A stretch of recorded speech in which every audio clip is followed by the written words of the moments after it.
Well, here is one that the enthusiasts among us will recognize. This is the 7th generation Volkswagen GTI, and it's based on the new Golf, which just launched last year and just picked up North American Car of the Year award at this year's past Detroit Auto Show.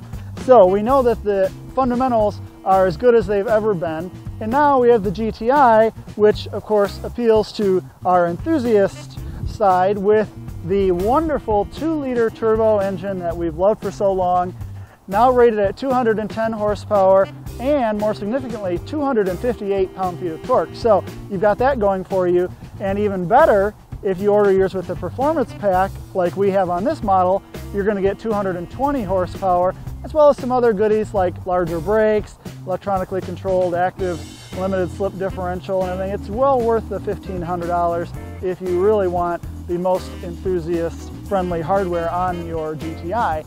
And on top of that, you're now getting a much better looking GTI in our eyes, at least. The proportions have been fixed a little bit, so now we have a car that's actually a couple inches longer, but an inch shorter.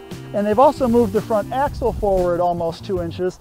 So you have a much nicer, more defined hood line with a little bit of a cab rearward appearance that I think is a big improvement over the last GTI. So we have the looks going for us as well. Now our model does have only one option, and we highly recommend it. It's these LED accented bi-xenon headlights.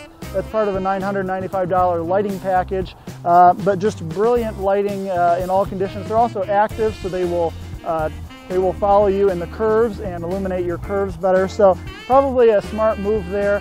And other than that, this car is no options, and that's really the only way you need it, because it comes standard with a 6-speed manual. That's good with us. It also, like I said, we've added the performance pack, but they almost treat that as a whole trim.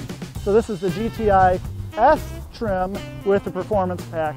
So this is really as lightweight and as sport focused as the GTI comes, and that of course is just the way we like it. So we have loved this engine for a long time, but this is the new 3rd generation 2-liter turbo, and they've done a couple of important things here. They've bumped the fuel injectors up to 2,900 psi for this direct injection engine, which is helping them achieve stronger fuel economy numbers. This engine has always been very torquey, but never returned great fuel economy for a small displacement engine. But now Volkswagen has achieved 25 miles per gallon city and 34 miles per gallon on the highway, which is pretty good in our book for an engine that's really meant to be driven hard. And this engine does deliver its power very linearly, very smooth all across the rev band. There's really no peaks and valleys here. In fact, torque comes on, the full torque is available at 1,500 RPM all the way up to about 4,500 RPM. So just a nice plateau of strong torque there, and it's a really terrific engine. Now comes with the benefit of being a lot more frugal. So we're happy with what Volkswagen has done under the hood here. Now the GTI has some strengths that it's had for a long time, one of which is great sport seats, even in the base cloth versions. This nice fabric seat features the plaid finishing that GTIs have been known for since the 80s really, and it still looks unique, and the seats themselves are very, very comfortable. And nicely enough, they're actually heated, despite the fact that they're not even leather. So leather is available, but we don't think you really need it. Now, a couple other highlights in the cabin here, besides just a general great build quality. Nicely finished touches here. The map pockets are finished with a fabric lining.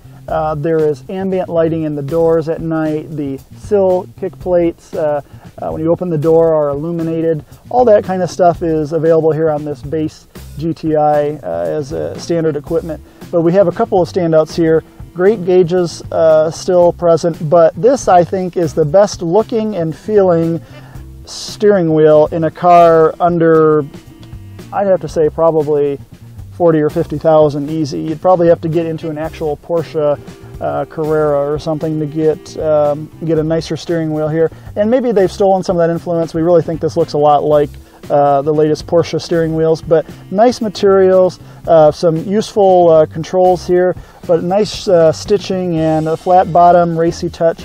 Just a great steering wheel on a car that's $25,000. So props to Volkswagen for continuing to build a great interior package. Visibility has always been a GTI strong suit, and that continues here as well. A couple of sides to the interior that they could improve.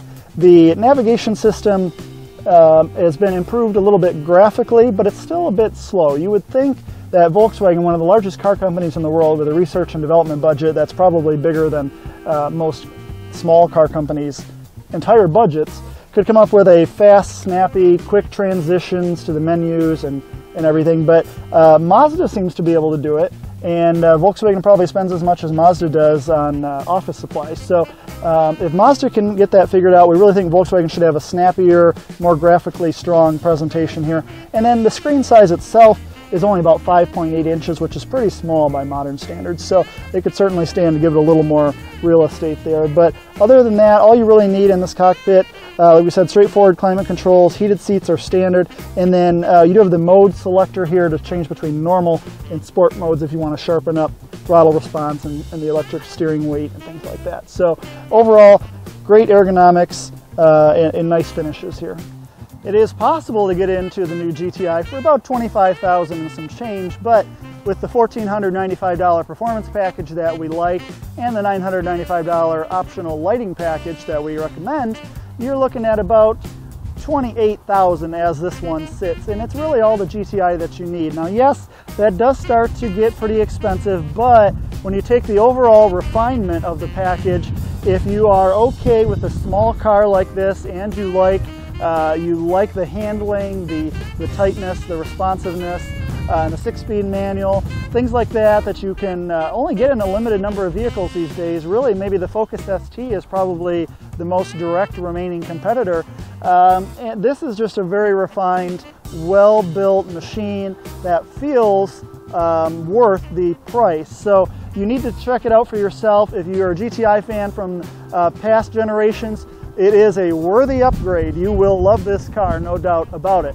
So, and if you're new to the GTI family, you need to consider it against alternatives that'll get you similar power or performance, but ask yourself if they have this kind of practicality with a hatch, folding rear seats, all that kind of stuff that comes along with this body style that you wouldn't get in something like maybe a base Mustang or Camaro. So take a look at the Volkswagen GTI. You will not be disappointed.